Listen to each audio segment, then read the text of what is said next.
20 Oktober 2024, kekuasaan bakal berganti. Pemerintahan Presiden Jokowi dan Wapres Ma'ruf Amin akan berganti dengan pemerintahan Prabowo Gibran.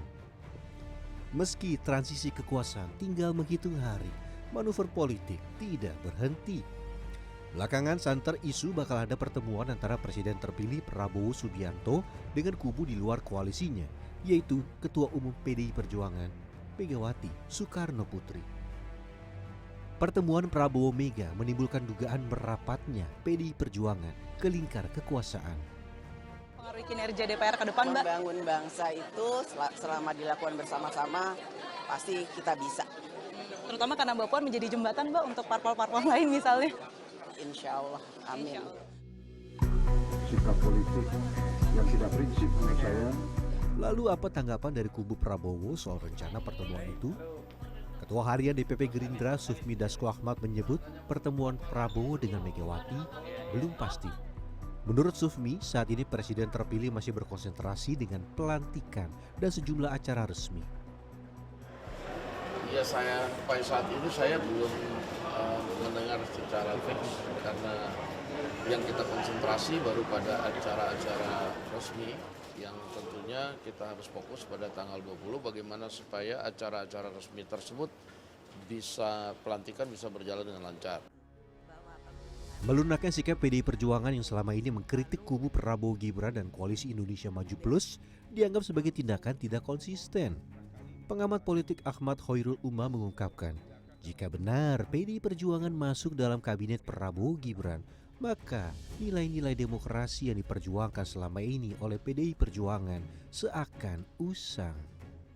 Kalau misal kemudian memberikan kritik secara mendasar terhadap hasil pemilu, dianggap sebagai kemunduran demokrasi yang sangat signifikan, manipulasi suara dalam proses pemilu yang dianggap merusak nilai-nilai demokrasi, maka kemudian kalau misal opsi bergabung dengan pemerintahan itu muncul dan kemudian dieksekusi, maka memang pertanyaan yang layak untuk diajukan adalah terkait dengan konteks konsistensi sikap terhadap nilai-nilai yang diperjuangkan dalam ruang demokrasi 2024 yang lalu.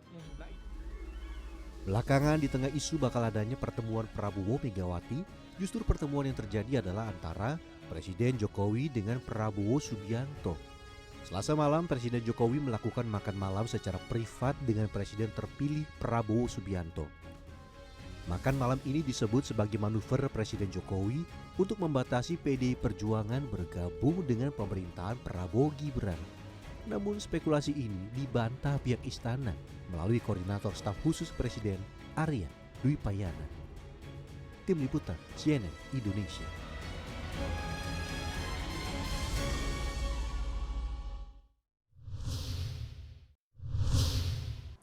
Jelang pelantikan Presiden pada 20 Oktober mendatang, wacana pertemuan Ketum PDP Megawati Soekarno Putri dengan Ketum Partai Gerindra yang juga Presiden terpilih Prabowo Subianto semakin gencar dibicarakan. Menariknya, PDP yang merupakan satu-satunya partai yang belum menentukan sikap seakan memperjelas sikapnya dengan rencana pertemuan ini. Lalu benarkah PDP akan menggenapi seluruh partai parlemen yang merapat ke Koalisi Indonesia Maju? Lalu bagaimana dengan nasib demokrasi kita jika nantinya tidak ada lagi oposisi? Dan untuk membahasnya sudah bergabung bersama kami ada dua orang narasumber, ada politisi PD Perjuangan Guntur Romli dan juga Direktur Eksekutif Lingkar Madani Ray Rangkuti. Assalamualaikum, selamat malam. Ada Mas Gunrom dan juga Bang Ray. Waalaikumsalam. Oke, baik. Terima kasih para narasumber sudah berkenan bergabung pada malam hari ini. Dan kami juga harus sampaikan, kami masih menunggu kehadiran dari Jubir Prabowo Subianto, Bang Dhanil Anzar, untuk bisa bergabung pada dialog kita malam hari ini. Jadi langsung saja, saya ke Mas Gunrom dulu. Mas, kalau kemudian Pak Prabowo mengatakan ya ini menunggu diundang oleh PDIP, dasinya akan bisa berganti merah, katanya begitu kelakarnya Pak Prabowo. Jadi ini sebetulnya nunggu undangan atau sebetulnya ancang-ancangnya sudah disiapkan kedua tim dari kedua ketum ini begitu, Mas Gunrom? Iya.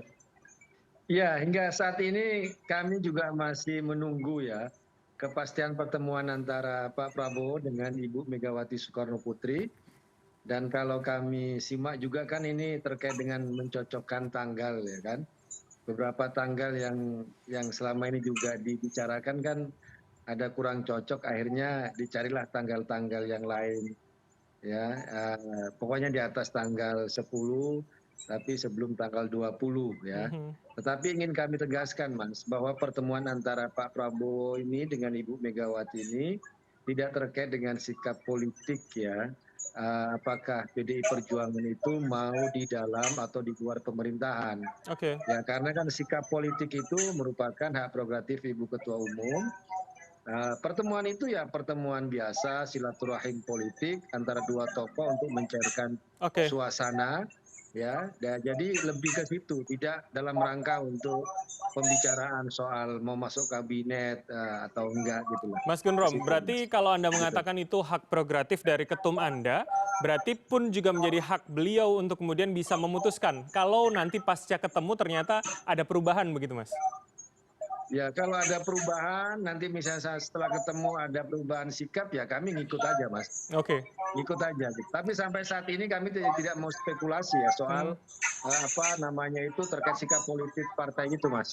Oke, Mas Gun Rom, ini Mbak Puan kemarin di DPR sudah mengatakan ya masih akan mengkritik tapi akan lebih soft. Kalau Mas Utut menjabarkan lagi ya katanya tidak akan sekeras zaman Pak SBY dulu. Berarti ini kan kami publik mengartikan sudah tondo-tondo begitu Mas Gun Rom. Ya, itu bisa dibaca seperti itu ya. Kan itu kan pernyataannya Mbak Puan. Tapi ingin kami katakan bahwa itu semua menunggu putusan Ibu Ketua Umum Mas terkait sikap politik Mas itu. Oke, baik. Saya ke Bang Rey terlebih dahulu kalau begitu. Jadi Bang Rey, ini sinyalnya sudah semakin kencang begitu pertemuan akan menjadi pintu awal atau kita aja publik terlalu jauh mengartikan begitu Bang Rey? Tidak, kalau rencana pertemuan itu kan memang sudah lama ya. Bahkan sudah, saya kira sudah hampir sebulan ini rencana pertemuan itu didiskusikan. Cuma memang pertemuannya yang sampai sekarang ini belum terlihat kapan akan dilaksanakan. Nah, bahkan sebelum pertemuan itu terjadi, ikatan-ikatan politik antara PDI dengan Gerindra itu menurut saya sudah terjadi. Kan setidaknya pada 4 atau 3 atau 4 isu. Isu pertama menolak UKT, isu kedua menolak tapera, isu ketiga membatalkan rencana paripurna DPR MPR soal undang-undang pilkada. Bahkan saya dengar terkait dengan batalnya pengesahan undang-undang revisi undang-undang TNI dan Polri gitu. Dan yang terakhir yang paling menonjol itu adalah keduanya bersepakat menolak keputusan presiden terkait dengan ekspor pasir laut gitu. Nah, ya, dan itu semua sudah terjalin tuh. Dan justru benteng dari semua kebijakan Pak Jokowi itu ada pada dua partai ini, Gerindra dengan PDI Perjuangan. Dan ujung dari kesemua itu kelihatan mereka saling mendukung kan. Yang Mbak Puan jadi ketua DPR, Pak Ahmad Muzani jadi ketua MPR. Bahkan Golkar seperti tidak mendapat tempat di dalam perebutannya kursi-kursi di DPR atau di legislatif. Nah, oleh karena itu pun kalau rencana pertemuan ini terjadi, menurut saya adalah upaya untuk seperti merayakan pencapaian-pencapaian yang telah mereka lakukan sebelumnya ini. Oke, jadi gongnya Bang ya pertemuan ini ya, bukan pintu awal ya menurut Anda? Iya, justru semacam itu. Tapi tapi masih ada sampingannya.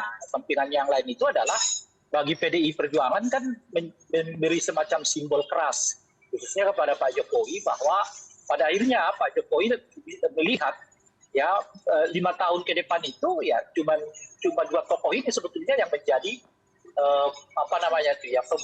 pemeran utama dari politik kita gitu. Okay. Ada Pak Prabowo, ada Ibu Mega gitu ya. Jadi posisi Pak Jokowi mau ya jadi penonton seperti layaknya orang yang lain.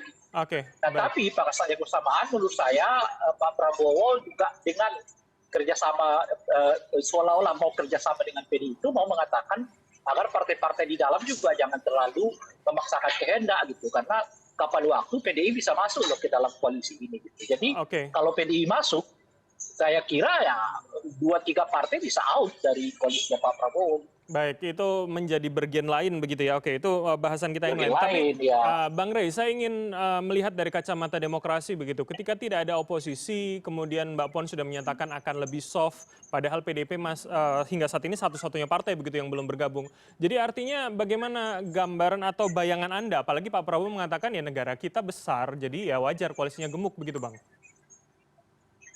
Iya, saya sih udah mengatakan di beberapa tempat bahwa saya itu tidak percaya Ibu Mega akan masuk dalam koalisi koalisi Pak Prabowo. Bahwa Ibu Puan mengungkapkan yang seperti itu, ya saya yang penting itu kan pemegang kendalinya sekarang adalah Ibu Mega. Dan saya kira Ibu Mega belum menyatakan pendapatnya. Dan besar dugaan saya, Ibu Mega nggak akan melakukan itu gitu. Kenapa? Bagi saya sih sederhana lihatnya. Kalau Ibu Mega ngejar-ngejar kekuasaan, kan tinggal dia mendukung Prabowo Gibran sejak dari awal kan. Kenyataannya dia nggak mau. Kalau dia juga ngejar-ngejar kekuasaan, kan dia tinggal iakan permintaan 3 periode atau perpanjangan masa jabatan. Kenyataannya Pak Megawati juga nggak mau. Lah masa urusan cuma 2-3 menteri dan itu juga bukan menteri-menteri strategis gitu ya. Lalu Ibu Puan seperti takluk pada kekuasaan. Oke, keyakinan Anda gitu, pun masuk bukan menteri strategis ya, Bang Rey ya? Loh, kan kenyataannya begitu kalau dari nama-nama yang keluar ini kan. Kalau itu benar gitu. Oke, baik. Tapi saya ke Mas Gundrom kalau begitu. Jadi kalau kemudian keyakinan Bang Rey tidak akan secara gamblang menyatakan tidak akan masuk, tapi ya publik juga akhirnya berspekulasi jangan-jangan nanti bukan kader tapi orang yang dianggap dekat. Nama Pak BG Budi Gunawan itu juga sudah santer masuk dalam daftar yang muncul di publik begitu Mas Gundrom. Bagaimana pendapat Anda dan juga PDIP?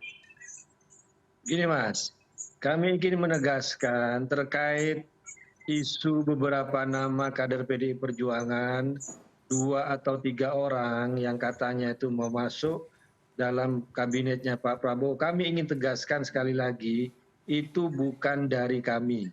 Kami tidak pernah menawarkan diri, tidak pernah mengajukan nama-nama, ya kan? Ya bisa jadi itu memang isu atau juga permintaan dari luar yang tidak ada hubungannya dengan sikap politik PDI Perjuangan yang sampai sekarang itu masih menunggu keputusan Ibu Ketua Umum. Dan kalau itu kader PDI Perjuangan, maka dia akan tunduk, akan patuh pada ADRT partai bahwa sikap politik PDI Perjuangan itu merupakan hak prerogatif dari Ibu Ketua Umum. Karena itu tidak boleh yang namanya kader itu mengajukan diri ke orang lain atau apapun, nggak ada itu istilah itu Mas. Jadi semuanya harus tegas bahwa dari dalam sendiri itu nggak ada penawaran, nggak ada yang menawarkan diri. Itu yang perlu kami tegaskan. Tapi kalau kemudian diminta, kami akhirnya juga mengingat bagaimana kemudian salam dari Bu Mega kan disampaikan Pak Aswar Anas begitu. Ini kan akhirnya, jangan-jangan Pak Aswar bisa masuk karena menjadi jembatan juga begitu, Mas Gundrom. Ya kalau hanya menitipkan salam itu kan salam biasa ya Mas ya. Saling bertukar salam, saling bertukar informasi, saling berkomunikasi itu hal yang biasa. Tapi kalau soal misalnya nama masuk kabinet udahlah, nunggu dulu aja dari keputusan Ibu Ketua Umum. Kalau Ibu Ketua Umum bilang masuk, ya bolehlah ada masuk gitu kan. Tapi selama ini belum ada sikap, ya sudah, namanya kader itu harus nunggu. Begitu Mas. Oke Mas, kalau begitu saya ingin pertanyaan yang sama dari perspektif demokrasi. Ketika pun nanti bergabung, keputusan dari ketum Anda memutuskan untuk mendukung, bagaimana masyarakat masih bisa mempercayakan demokrasi terutama di parlemen dan juga jalani pemerintahan nanti Mas? Ya tentu saja, ini yang juga menjadi pertimbangan yang juga dinamika di internal kami Mas. Ini kan kita melihat juga kan ada untung rugi ya, mau bergabung atau tetap juga ada di luar ya kan. Misalnya kalau kita bergabung ya itu kan pertanyaan publik bagaimana soal yang selama ini kita ingin membangun kekuatan penyeimbang, check and balances dalam demokrasi yang ini merupakan rekomendasi dari Rakernas PDI Perjuangan kelima bulan Mei tahun 2024 dan juga suara-suara publik ini kan juga harus disimak dan harus didengarkan. Dan kami yakin Ibu Ketua Umum kan sangat memperhatikan suara-suara publik ini gitu loh. Nah kalau nanti juga tetap di luar ini yang putusan yang menurut saya juga yang suasana kebatinan di PDI Perjuangan masih ini loh yang ada sekarang gitu loh Mas. Oke, baik. Ya kalau nanti kami masuk ya nanti kan kami akan diantemi juga seperti oleh Bung Rai ini kan. Ya tapi kan publik juga bagaimana masih mempercayakan ketika semuanya satu suara begitu kan. Tidak mungkin semuanya harus dari luar begitu Mas Gundrom. Menyuarakan dan mengingatkannya. Itu dia. Iya betul, kami setuju itu. Bahwa ketika semua masuk dalam suatu kabinet ya kan. Sekarang sudah 80% lebih, kemudian 100% semuanya ada di koalisi pemerintahan ya. Terus bagaimana fungsi pengawasan gitu kan? Ya kalau orang sudah namanya masuk dalam kabinet meskipun parlemen memiliki tugas untuk pengawasan ya, tapi kita tahu lah kalau udah namanya menterinya masuk dalam kabinet dalam pemerintahan ya pasti juga akan ada tidak sekeras kalau dia berada di luar pemerintahan. Nah, dinamika ini ada Mas dalam PDI Perjuangan sampai saat ini, pertimbangan-pertimbangan ini ada, Oke, menyimak Mas. keresahan-keresahan publik ini ada gitu. Oke, Mas. kalau Makanya pertimbangan itu masih ada, gitu. keresahan itu masih ada, mana yang lebih menonjol Mas Gun Rom? Ya kalau kami saat ini ya mungkin ya kalau kami bisa membaca ya suasana kebatinan ingin di luar pemerintahan itu menurut kami ya lebih kuat itu Mas ya. Tapi sekali lagi ini kan tetap menunggu keputusan Ibu Ketua Umum gitu kan. Dan kami juga nyatakan bahwa pertemuan antara Pak Prabowo dengan Ibu Megawati itu sebenarnya tidak terlalu terkait dengan sikap politik Mas. Kalau sikap politik itu independensi Ibu Ketua Umum untuk memutuskan dan biasanya juga menyimak suara-suara dari kader, dari pengurus ya, dari simpatisan gitu. Dan biasanya untuk hal-hal penting itu diputuskan dalam kongres, biasanya seperti itu gitu. Tapi ya kita tunggu aja sikap Ibu Ketua Umum gitu. Oke, baik. Saya akan tanyakan tanggapan dari Bang Rey nantinya, termasuk soal apakah ini akan menunggu setelah kongres di tahun depan atau hanya menunggu 20 Oktober saja. Tapi usai jeda berikut ini, mirsa tetaplah bersama kami di Pilihan Indonesia.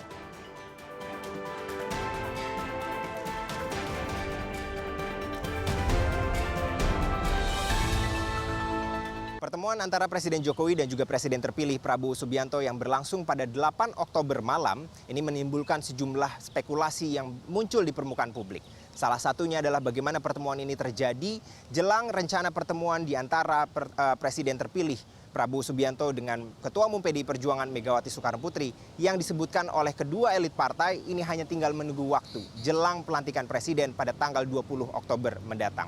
Apakah isu yang merebak terkait dengan kekhawatiran Presiden Jokowi akan adanya PDIP di dalam kabinet pemerintahan Prabowo dan juga Gibran ini benar adanya? Pihak istana pun membantah hal tersebut dengan menyebut bahwa pembahasan yang terjadi di antara keduanya adalah terkait dengan keberlanjutan program Presiden. Menjelang pertemuan antara Mega Prabowo, Kepala Badan Riset dan Analisis Kebijakan Pusat PDI Perjuangan Andi Wijayanto mengungkap bahwa salah satu kekhawatiran Megawati yang akan disampaikan kepada Prabowo nantinya adalah soal regresi demokrasi. Andi menyebut bahwa geliat politik yang dilakukan oleh Presiden Jokowi di tahun 2024 adalah sebuah beban yang harus segera diatasi Presiden terpilih Prabowo Subianto. Kekhawatiran dari PDI Perjuangan yang paling utama adalah dengan apa yang dilakukan oleh politik Pak Jokowi ke 2024, beban yang akan harus segera diatasi Pak Prabowo tentang regresi demokrasi.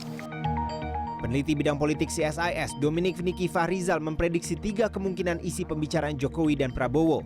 1 sebagai simbol politik keberlanjutan ala Jokowi, 2 pembicaraan terkait komposisi kabinet jika PDIP masuk ke pemerintahan, dan 3 memastikan peran Gibran sebagai wakil presiden di pemerintahan selanjutnya. Nah, apakah Pak Jokowi itu enggan, memiliki keengganan masuknya PDIP itu satu hal. Yang jelas Pak Jokowi memastikan ini bahwa anaknya Wapres Pak Mas Gibran ini bisa mendapatkan peran yang cukup signifikan di dalam pemerintahan. Pesannya seperti itu. Mungkin boleh saja PDIP masuk, asalkan ya jangan mengotak-atik Gibran seperti itu, ataupun jangan membuat Gibran malah menjadi ban serep dalam arti sesungguhnya gitu, nggak berperan apapun seperti itu. Meski begitu, Niki memprediksi pertemuan makan malam antara Jokowi dan Prabowo tersebut akan tetap berujung pada bergabungnya PDIP di dalam kabinet pemerintahan Prabowo Gibran. Ausriun Dholu, Devi Fitriani, Jakarta. Dan kita akan melanjutkan dialog. Saya masih dengan 2 orang narasumber, ada Mas Guntur Romli dari PDIP dan juga Bang Rey Rangkuti, Direktur Eksekutif Lingkar Madani atau LIMA. Saya akan ke Bang Rey terlebih dahulu kalau begitu. Jadi saya minta analisanya Bang, ketika tadi di paket berita begitu ada potensi resistensi pun ketika nanti bergabung, seberapa itu akan menjadi gejolak dan juga dinamika kalau memang akan bersama-sama nanti ya Bang Rey? Justru sebetulnya pernyataan Andi Wijayanto itu menyeratkan bahwa posisi PDI Perjuangan itu ingin menjaga demokrasi ini. Nah, salah satu cara menjaga demokrasi itu adalah tentu menempati diri sebagai oposisi. Sebab kalau tidak ada oposisi, tadi kita sudah tegaskan, ya kemerosotan demokrasi itu akan jadi-jadi.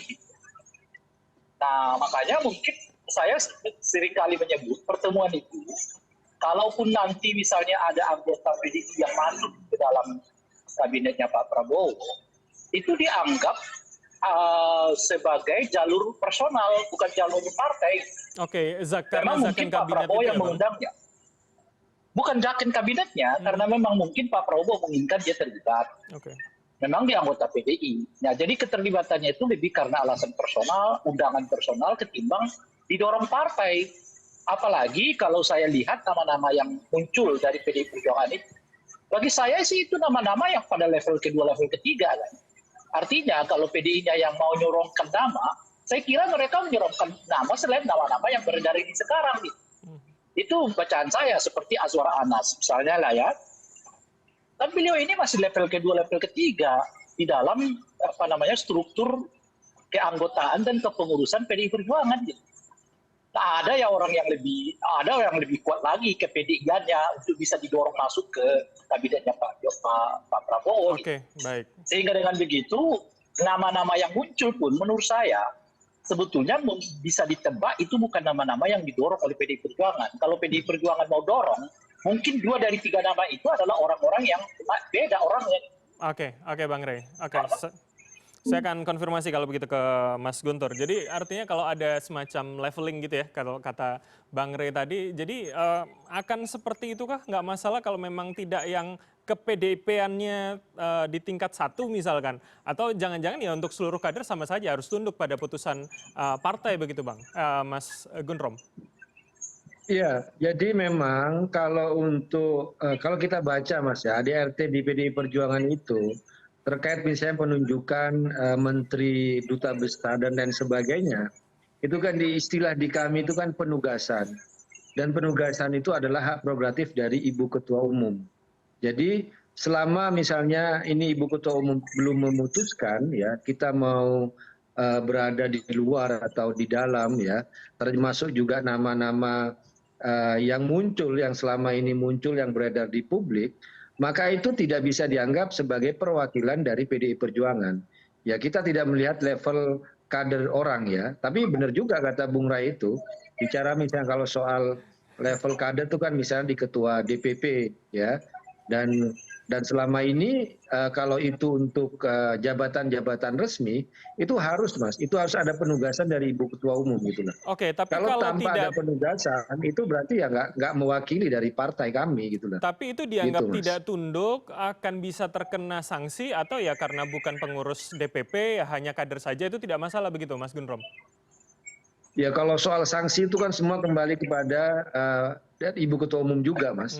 Tapi selama kami mengatakan bahwa belum ada keputusan kemudian dari sikap Ibu Ketua Umum, maka nama-nama itu yang beredar bukan dari kami gitu loh. Bukan dari usulan atau penawaran gitu. Karena dalam ADRT kami itu jelas bahwa untuk level menteri, level duta besar, kemudian jabatan-jabatan penting itu adalah penugasan resmi dari partai dan itu dari Ibu Ketua Umum dan Sekjen. Oke. Berarti kalau nanti ada nama kader yang masuk itu bisa dipastikan sudah restu dari Ibu Ketum dan juga DPP atau bisa saja itu hanya permintaan secara personal kepada yang bersangkutan, Mas Gunrom? Nah kalau soal restu kan harus ada pernyataan resmi Mas. Itu kan penugasan itu kan harus resmi. Makanya itu beriringan antara sikap politik yang dinyatakan secara resmi oleh Ibu Ketua Umum dengan keterwakilan orang-orang yang dipilih oleh beliau Mas. Selama itu tidak ada ya kami belum bisa berandai-andai Mas ya. Misalnya nanti ada nama kader PDI Perjuangan masuk tapi Ibu Ketua Umum memutuskan tidak masuk, terus bagaimana nasibnya ya itu soal nanti lah ya, soal nanti Mas. Kami tidak mau berandai-andai, tapi ingin kami tegaskan selama belum ada sikap dari Ibu Ketua Umum, maka nama-nama yang beredar itu ya bukan dari kami. Ya, bukan dari kami. begitu. Oke, baik. Saya terakhir kalau begitu ke Bang Rey. Jadi kalau dengan kondisi ini, mana yang bisa kita baca dan kita terjemahkan? Jangan-jangan nanti kalau undangannya personal ya bisa saja begitu kan? Karena kalau tadi Mas Gundrom mengatakan tidak mau berandai, saya minta analisa Anda saja kalau begitu, Bang Rey. Kalau saya kan dari awal mengatakan, satu, saya nggak terlalu yakin PDI akan masuk ke dalam kabinet. Kalaupun ada anggota PDI yang masuk ke dalam anggota kabinet, itu menurut saya lebih karena undangan personal ketimbang undangan kelembagaan. Ya. Nah yang ketiga, oleh karena itu PDI akan tetap menyatakan posisinya sebagai oposisi. Cuma model oposisinya tidak oposisi keras, seperti yang pernah terjadi kepada SBY, atau dalam 1 tahun terakhir ini kepada Pak Jokowi. Istilah saya mungkin yang dikembangkan oleh PDI Perjuangan itu namanya oposisi sinergis. Apa itu oposisi sinergis itu? Ya kalau ada titik temunya ya mereka kerjasama. Kalau nggak ada titik temunya ya mereka menyatakan berbeda. Gitu. Artinya nggak akan sampai ke level saling jegal-menjegal lah. Kira-kira begitu. Nah ini yang saya sebut sebagai oposisi sinergis. Bagi Pak Prabowo, kalau dengan posisi yang kayak begitu itu sudah melegakan. Ketimbang misalnya PDI Perjuangan melakukan oposisi keras seperti yang dilakukan kepada Pak SBY atau yang dilakukan kepada Pak Jokowi 1 tahun terakhir ini. Sebab kalau oposisi keras, memang Pak Prabowo akan repot. Ya kan, satu partai oposisi di luar seperti PDI, ya itu harimau sendiri gitu loh, singa sendiri gitu ya. Oleh karena itu ya harus tetap ada upaya untuk membuat PDI Perjuangan, kalaupun misalnya ya oposisinya adalah yang saya sebut tadi itu, oposisi sinergis. Dan saya kira baik Ibu Mega maupun Pak Prabowo nampaknya ketemu di dalam istilah saya itu tadi, yaitu oposisi sinergis. Menarik itu, Mas. Silakan Mas Gundrom. Jadi itu akan lebih mungkin oposisi sinergis daripada menjadi macan sendirian. Iya, memang menarik istilah dari Bung Ray itu. Contohnya kita bisa ngasih ya, misalnya setelah putusan MK soal pilkada itu kan, bahwa di awal fraksi Gerindra kan sangat menginginkan revisi undang-undang pilkada. Dan mereka menjadi motor misalnya dalam balak ya di DPR. Cuma kan PDI Perjuangan fraksi sendiri yang menolak hal itu. Kemudian bersama publik juga ikut menolak, ya turun ke jalan. Akhirnya nggak kesampaian kan, paripurnanya tidak quorum, kemudian tidak jadi disahkan RUU pilkada itu ya.